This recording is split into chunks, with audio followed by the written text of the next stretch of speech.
Sridhala Shaina dengan NIM 2301015084, mahasiswi program studi bimbingan dan konseling Fakultas Keguruan dan Ilmu Pendidikan Universitas Muhammadiyah Profesor Dr. Hamka atau yang biasa dikenal dengan UHAMKA.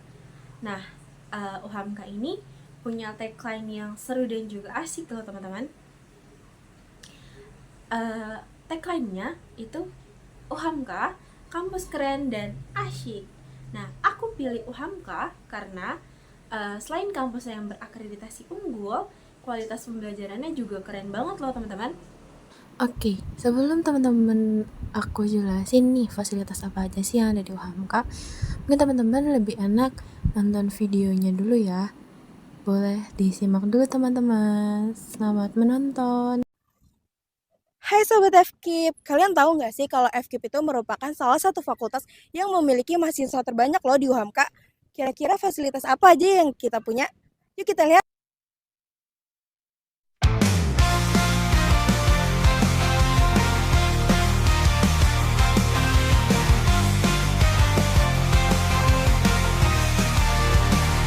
Bersama menjadi generasi mencerahkan, bersama kita berbagi untuk mencerdaskan, untuk pendidikan kita semua, Indonesia berkemajuan.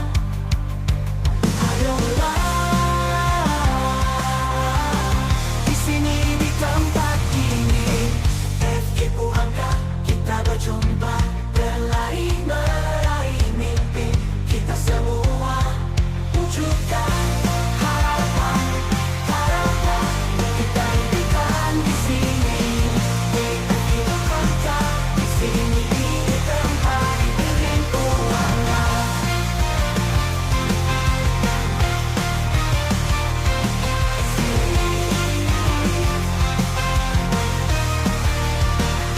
Bersama menjadi generasi mencerahkan, bersama kita berbagi untuk mencerdaskan, harapan kita impikan di sini di FKIP UHAMKA.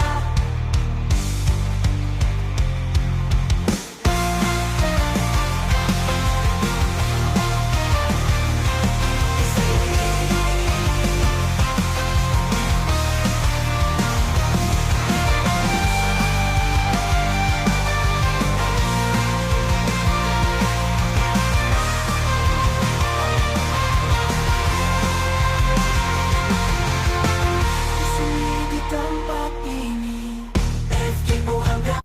Nah, kalian udah lihat kan fasilitas apa aja yang ada di FKIP UHAMKA? Jadi tunggu apa lagi? Segera daftarkan diri kalian di FKIP UHAMKA.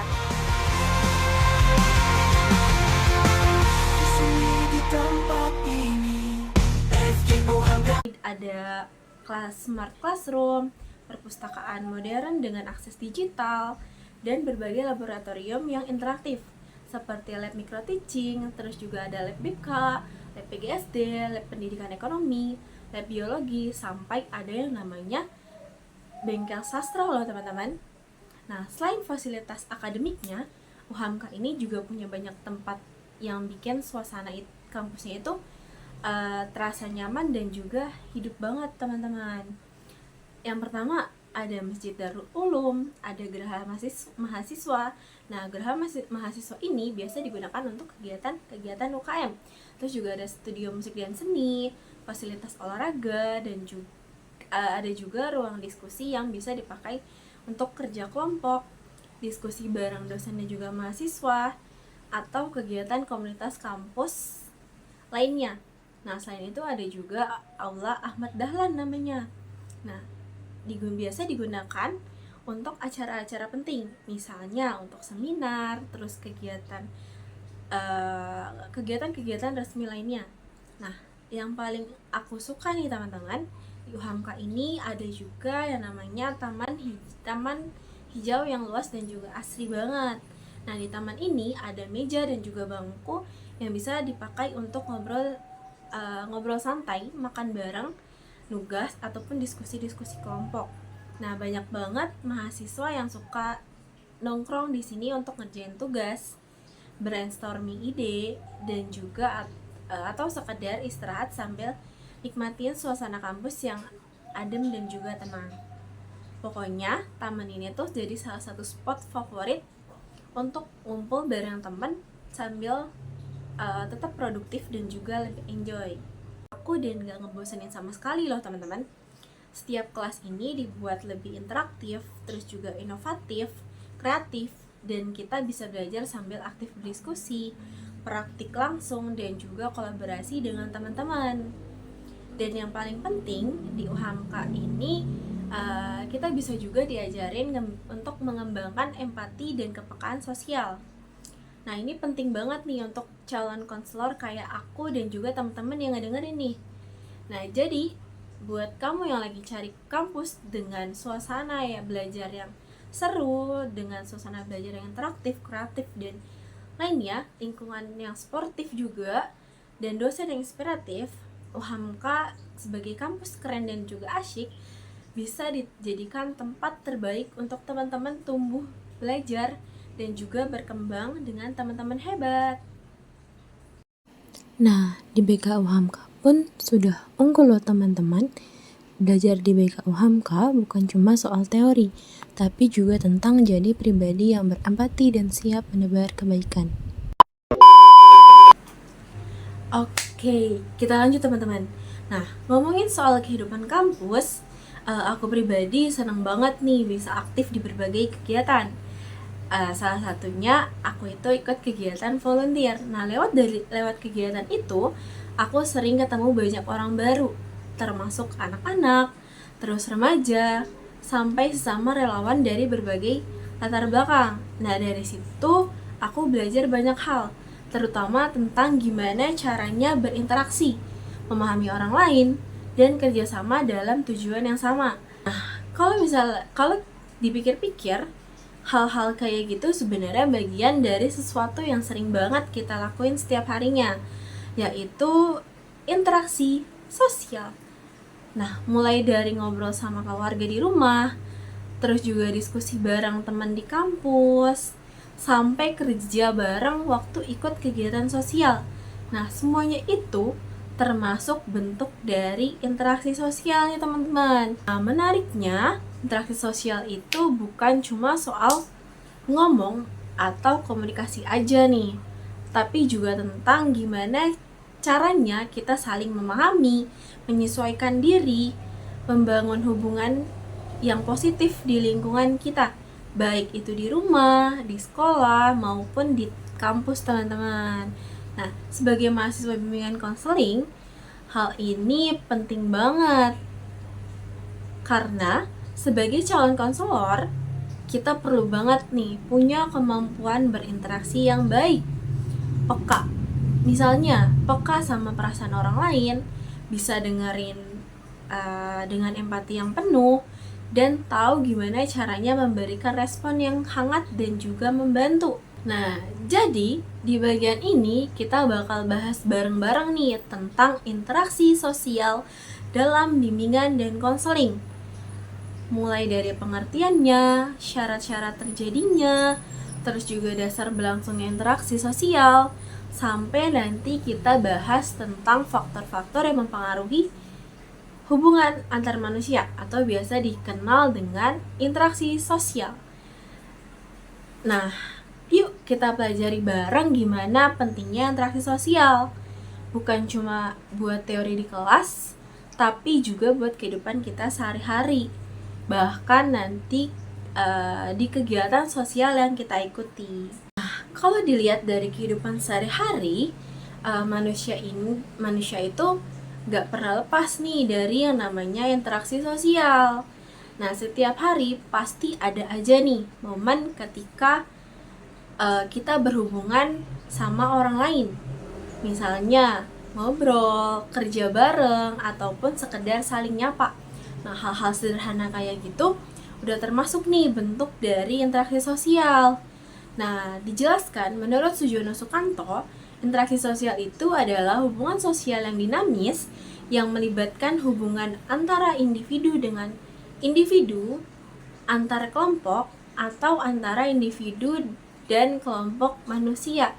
Nah, dijelaskan juga menurut J. Dwinarwoko dan Bagong Suyanto, dijelaskan bahwa interaksi sosial ini adalah proses di mana individu dan juga kelompok saling berhubungan satu sama lain.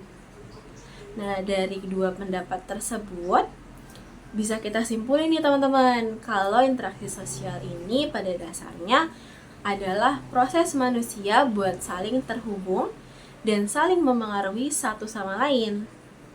Nah, dalam dunia bimbingan dan konseling, hal ini penting banget teman-teman. Karena apa? Karena lewat interaksi sosial yang baik, seorang konselor bisa lebih mudah memahami konselingnya. Bukan cuma dari ucapan, tetapi juga dari perasaan dan juga sikapnya. Nah, jadi intinya interaksi sosial itu tentang bagaimana kita ngejalin hubungan, saling memahami, dan juga tumbuh bareng lewat proses komunikasi yang sehat dan juga positif. Nah, kalau dipikir-pikir, nggak semua hubungan antar manusia ini bisa dibilang sebagai interaksi sosial loh teman-teman. Nah, supaya bisa disebut interaksi sosial, ada 2 syarat penting yang harus terpenuhi, yaitu ada kontak sosial dan juga komunikasi sosial. Nah, yang pertama adalah kontak sosial. Kontak sosial ini terjadi saat ada hubungan atau sentuhan antara dua pihak. Bisa secara langsung, misalnya pas kita ngobrol tatap muka sama teman, atau secara nggak langsung, kayak lewat pesan singkat, media sosial, atau perantara orang lain. Nah, selama ada bentuk hubungan atau reaksi antara satu pihak dengan pihak yang lain, berarti udah terjadi nih kontak sosial. Nah, yang kedua adalah komunikasi sosial. Artinya ada proses pertukaran pesan, ide, atau perasaan antara individu ataupun kelompok. Nah, komunikasi ini bisa dilakukan langsung, misalnya dalam percakapan, atau enggak langsung seperti lewat media digital. Nah, yang penting ada respon balik dari lawan bicara, entah itu ucapan, ekspresi wajah, atau tindakan. Nah, kedua syarat ini harus jalan bareng nih teman-teman. Kalau cuma ada kontak tanpa komunikasi, ataupun sebaliknya, ya belum bisa dibilang interaksi sosial yang lengkap teman-teman.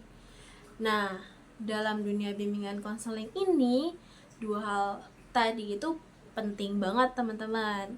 Kenapa? Karena proses konseling baru bisa berhasil kalau hubungan 2 arah yang hangat dan terbuka antara konselor dan juga konseling. Nah, kalau kita perhatiin, interaksi sosial itu nggak cuma soal ngobrol ataupun berhubungan aja nih teman-teman, tapi ada hal-hal dasar yang bikin hubungan antar manusia ini bisa berjalan dengan baik. Nah, dasar berlangsungnya interaksi sosial ini bisa dilihat dari 2 hal penting, yaitu keterampilan berkomunikasi dan juga kemampuan regulasi emosi. Nah, yang pertama kita bahas yaitu ada keterampilan berkomunikasi. Interaksi sosial yang baik ini selalu dimulai dari komunikasi yang jelas dan empatik. Nah, dalam konteks bimbingan dan konseling, keterampilan ini penting banget karena baik konselor maupun konseli harus bisa menyampaikan pesan, gagasan, ataupun perasaan dengan cara yang mudah dipahami dan juga gak menyinggung perasaan satu sama lain nih teman-teman. Kalau komunikasi 2 arahnya udah hangat dan juga terbuka, proses konseling bisa berjalan nyaman dan juga saling lebih percaya. Nah, kita lanjut ke yang kedua, yaitu kemampuan regulasi emosi. Artinya, seseorang harus bisa ngatur dan ngendalin emosinya supaya tetap efektif. Nah, bayangin aja, kalau dalam sesi konseling, konselornya itu ikut emosi dan konselingnya marah. Pasti susah banget kan buat nyampein perasaannya dengan baik, iya kan? Nah, makanya penting banget nih buat konselor harus bisa ngontrol perasaannya seperti marah, sedih, kecewa, supaya biar tetap fokus dan juga lebih berempati. Jadi bisa dibilang dasar interaksi sosial itu gak cuma soal gimana cara kita ngomong, nah tapi juga tentang gimana kita ngatur perasaan ketika berhubungan sama orang lain. Karena dari situlah nanti akan tercipta hubungan yang positif dan juga saling memahami, teman-teman. Apa aja sih yang bisa mempengaruhi interaksi sosial itu? Nah, ternyata interaksi sosial ini nggak muncul begitu aja, teman-teman. Ada beberapa faktor yang bikin hubungan antar manusia itu bisa berjalan lancar atau malah nantinya jadi kurang efektif. Nah, dalam kehidupan sehari-hari, faktor-faktor ini bisa kita lihat dari cara kita meniru, merasakan, dan juga menanggapi perilaku orang lain di sekitar kita. Nah, secara umum ada 5 faktor utama yang mempengaruhi interaksi sosial, yaitu ada imitasi, terus ada sugesti, identifikasi, simpati, dan yang terakhir itu ada empati. Nah, kita bahas dulu nih yang pertama, ada imitasi. Imitasi itu kegiatan meniru perilaku, gaya hidup, ataupun kebiasaan orang lain yang kita lihat dalam situasi tertentu. Nah, contohnya apa? Contohnya waktu siswa meniru cara bicara ataupun berpakaian guru yang mereka kagumi, atau teman yang dianggap keren. Nah, dari proses ini seseorang bisa belajar beradaptasi dan juga menyesuaikan dirinya dengan lingkungan sosialnya. Begitu. Kita lanjut ke sugesti. Nah, sugesti ini terjadi ketika seseorang menerima pengaruh dari orang lain dan mempercayainya tanpa berpikir panjang. Nah, biasanya hal ini muncul ketika seseorang lagi dalam kondisi emosional tertentu. Jadi logikanya sedikit menurun nih, teman-teman. Nah, misalnya apa? Misalnya siswa jadi semangat belajar karena dapat dorongan ataupun kata-kata positif dari gurunya. Nah, selanjutnya kita masuk ke identifikasi. Nah, identifikasi ini adalah kecenderungan seseorang, baik sadar maupun nggak sadar, untuk jadi mirip sama orang lain. Nah, contohnya apa? Contohnya seperti siswa yang ingin menjadi seperti guru BK-nya, lalu meniru cara bicara dan juga cara bersikapnya. Nah, faktor ini penting banget dalam pembentukan karakter sosial seseorang. Nah, yang selanjutnya ada simpati. Nah, simpati itu proses di mana seseorang tertarik pada orang lain dan ingin memahami serta bersikap kooperatif. Intinya, simpati ini muncul dari rasa suka, terus rasa kagum, atau peduli terhadap orang lain. Dan yang terakhir itu ada simpati. Nah, kalau simpati tadi kan masih di tingkat ikut merasakan. Nah, kalau empati ini lebih dalam lagi, teman-teman. Nah, empati ini adalah kemampuan buat benar-benar memahami dan juga ngerasain apa yang orang lain rasakan, seolah-olah kita itu ada di posisi mereka. Nah, kalau dalam dunia pendidikan konseling, empati ini menjadi kunci yang sangat-sangat penting supaya konselor itu bisa memahami perasaan konseli secara utuh dan juga membantu dengan pendekatan yang tepat. Nah, jadi dari kelima faktor ini bisa dikatakan, bisa kita lihat juga kalau interaksi sosial itu bukan cuma soal komunikasi ataupun kontak aja, teman-teman, tapi juga tentang gimana caranya kita memahami, meniru, rasakan emosi orang lain secara mendalam. Di sini ada satu penelitian menarik nih, teman-teman, dari Kak Zahwa Khorunisa dan Kak Elia Firda Mufidah di tahun 2025 yang dilakukan di SMK Kaubung 2 Surabaya. Peneliti menemukan beberapa siswa yang punya masalah dalam berinteraksi sosial. Nah, mereka cenderung pendiam, susah bergaul, kurang peka sama teman, bahkan sering ngerasa gak nyaman kalau harus kerja kelompok di kelasnya. Nah, akibatnya mereka jadi lebih sering menyendiri dan sulit menyesuaikan diri di lingkungan sekolahnya. Nah, untuk bantu mereka, guru BK di sekolahnya ini ngadain layanan yang namanya layanan bimbingan kelompok. dengan teknik diskusi. Jadi di setiap sesi ini, siswa dikumpulkan dalam suasana yang santai. Terus juga diajak ngobrol bareng tentang hal-hal yang mereka alami selama di sekolah. Nah, lewat kegiatan diskusi itu, mereka belajar buat mendengarkan, terus juga menghargai pendapat orang lain, dan berani mengungkapkan perasaan dengan cara yang positif. Nah, perlahan-lahan suasananya ini mulai berubah, teman-teman. Siswa yang awalnya pasif ini mulai berani ngomong dan ikut nimbrung dalam obrolan. Nah, ada juga nih yang tadinya gampang tersinggung, sekarang jadi lebih sabar dan juga bisa nanggepin teman dengan tenang nih. Nah, mereka ini mulai lebih terbuka, bisa kerjasama, dan makin pede nih untuk berinteraksi di kelasnya. Dari situ bisa kita lihat, teman-teman, kalau interaksi sosial ini sebenarnya bisa dilatih, asal ada ruang aman buat saling dengar dan saling menghargai. Nah, siswa ini bakal tumbuh jadi pribadi yang lebih hangat dan juga terbuka. Dan disinilah peran bimbingan dan konseling ini jadi penting banget, teman-teman. Bukan cuma untuk menyelesaikan masalah, tapi juga untuk membantu siswa ngerasa nyaman dalam bersosialisasi dan membangun hubungan sosial yang sehat.